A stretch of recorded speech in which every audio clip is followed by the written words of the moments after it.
Mga Noy, kapag sisig ang pinag-uusapan, iba talaga kapag nakita mong harap-harapan kung paano ito ginagawa. Kaya sa episode na ito, nandito tayo sa Oroquieta, Manila, kung saan may isang simpleng pwesto na hindi lang basta nagtitinda ng sisig. Dito mismo hinihiwa, hinahalo, iniihaw at inihahanda ang bawat sangkap. Mga Noy, sa laki pa lang ng chopping board at sa dami ng nakasalang sa ihawan, alam mong hindi biro ang bentahan dito. Pero ang tanong, ano nga ba ang sikreto ng sisig nila at bakit patuloy itong binabalikan ng mga suki? Kilalanin natin ang mga tao sa likod nito. Alamin din natin kung paano nila ginagawa ang kanilang sisig. At syempre, nanahimik muna ako, kakain lang tayo.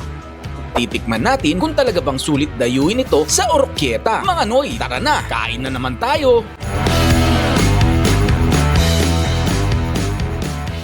Ako si Harry G. Lara, ang may-ari po ng sisigan sa Oroquieta. Sir Ari, itong sisigan sa Oroquieta, kailan ba ito naumpisahan? 1986 po kami nagsimula dito. 40 years na po kami. Ang nagsimula po niyan, uncle ko, tsaka mama ko po. Sa pamilya nyo lang talaga Oo. umikot tong Opo. sisigan, no? Bali, nagtayo rin po akong ganyan sa may Bukawi dati sa Red. Opo. Nabalik po kami dito sa Manila. Kami na po nagpatuloy. Aha.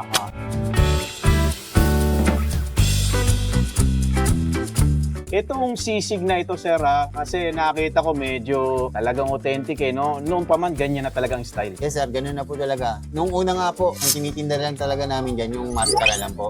Tapos yung utak namin, talagang niluluto po sa dahon ng saging. Bali, kinasama pong ihaw. Kaso po, sa na-struggle pagka marami po masyadong tao. No?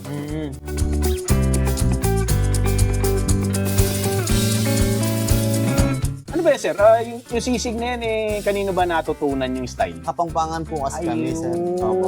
Ayun. Kaya naman pala ganyan yung style nyo. Yes, sir. no? Opo. Kaya yung iba nagsasabi, dinakdakan. Ang layo po nung pag pinagkaiba ng dinakdakan Tama. sa sisig eh. Mhm. Ang tanging nakakaalam lang po niyan, yung mga talagang kapangpangan.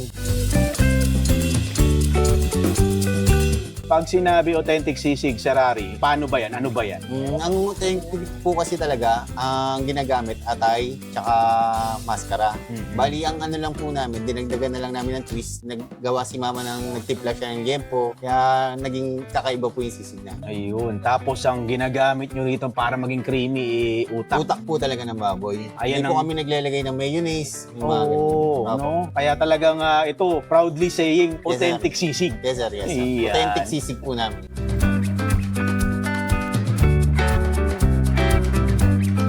Yung mga parts ng karne, sir, ano-anong meron yan? Ang parts po ng karne namin, maskara po ng baboy, yempo, tsaka atay po ng baboy. Pagka bumili sila dito, sir, pwedeng yempo lang, pwedeng mga ganyan mix or what? Apo, ang yempo po namin is 205 lang po. Tapos yung tenga po namin, 175. Tapos yung mix po namin is 380. May dalawang atay na po, Yeah. tapos may isang maskara, tapos isa pong yempo. Sa mga curious, sir, ang gamit nyo sibuyas ba dito, pula o puti?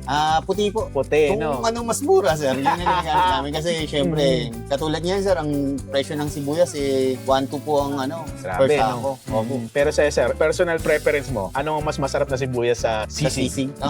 Mas gusto ko yung puti, sir. Medyo Mas puti? matamis-tamis. sir. Ayun. Kasi marami nagtatanong Opo. yan, no? Oo. Kasi di ba, sir, itong sisig ay isa na sa mga nabigyan ng parang certification sa Pampanga, no? Opo. Kaso yung sa amin kasi, sir, hindi siya actually authentic na katulad nung inaano nila sa Pampanga. Kasi sila doon, sir, ang ginagamit nila, atay ng manok na inaano sa suka.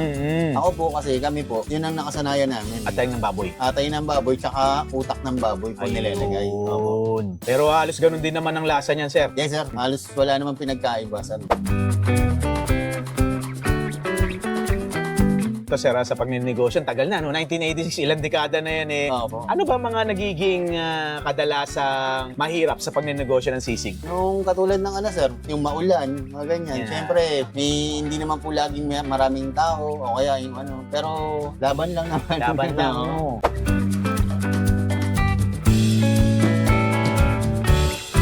Na regular day lang naman, no? Gaano karaming sisig na ibebenta nyo? Normal days po namin, kahit pa paano naman po, nakaka 10 kilos Ng karne ng yan. karne po. Ng yempo po yun. Tapos ito nga pala, sir, nakita ko, iniihaw nyo din. Opo, opo. Kasi ang sisig naman po talaga, ihaw, hindi pinirito.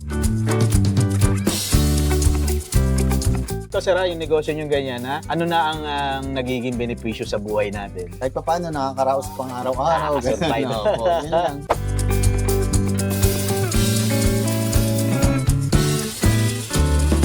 Sa mga gustong bumili dito, sir, ng sisig na yan, paano ka ba pupuntahan dito?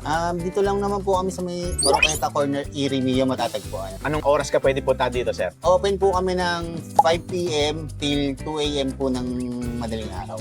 Araw-araw ba to, sir? Yes, sir. Araw-araw po yun. Sa mga bumibili ng sisig mo, sir, ano ang madalas na naririnig mo? Ano sinasabi nila? Binabalik-balikan naman nila, sir. Wala naman kasi nagustuhan naman nila. Ano ang mensahe mo sa kanila? Sa mga nanonood po sa amin ngayon, kung gusto nyo po try, puntahan nyo lang po kami dito sa may Oroqueta para matikman nyo po yung sisig namin. Authentic sisig. Authentic sisig. Yan! Mabuhay ka, Sir Harry. Maraming Thank you, sir. salamat. Thank you.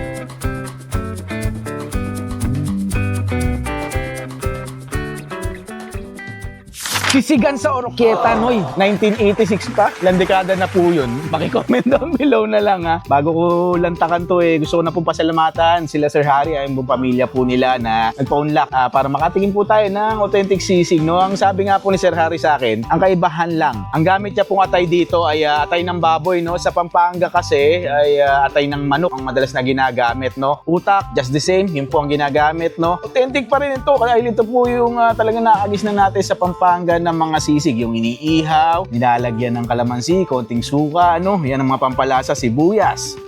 Uy, nakong amoy.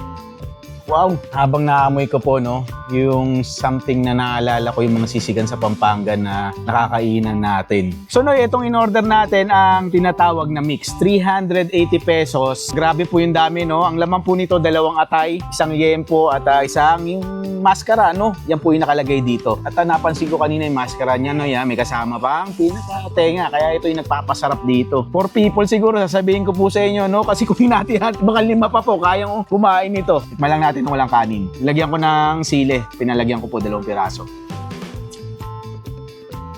Woo!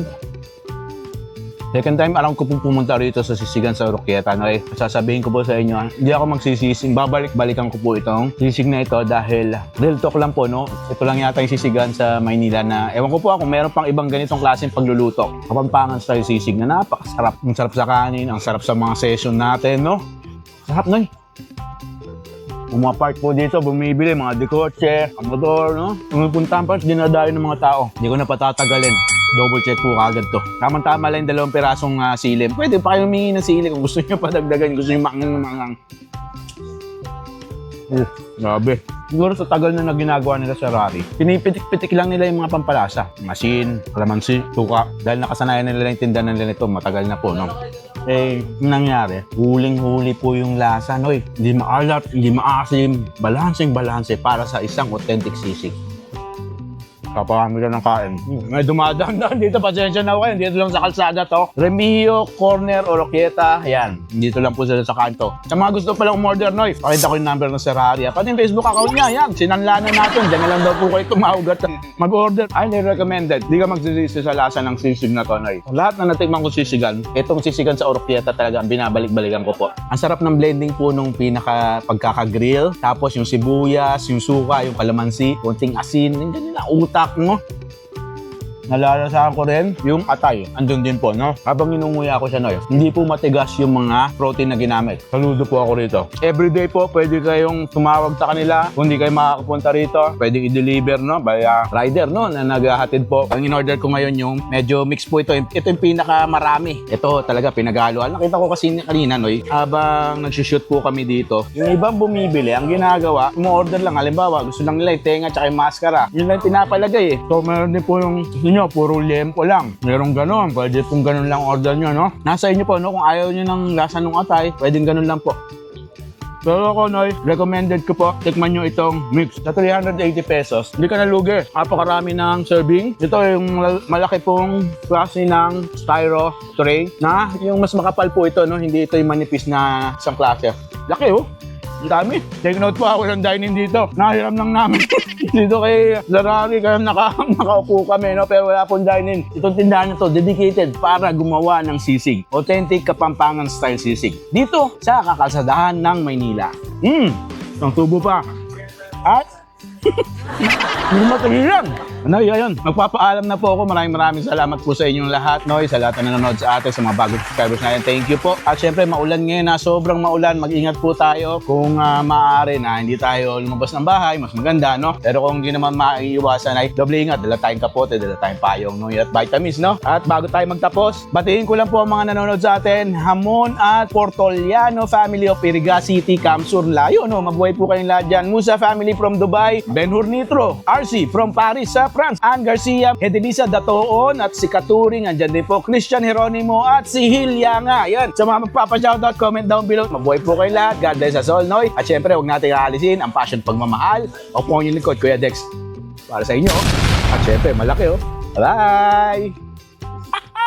Kain tayo. Kanya Food Vlog, tara na!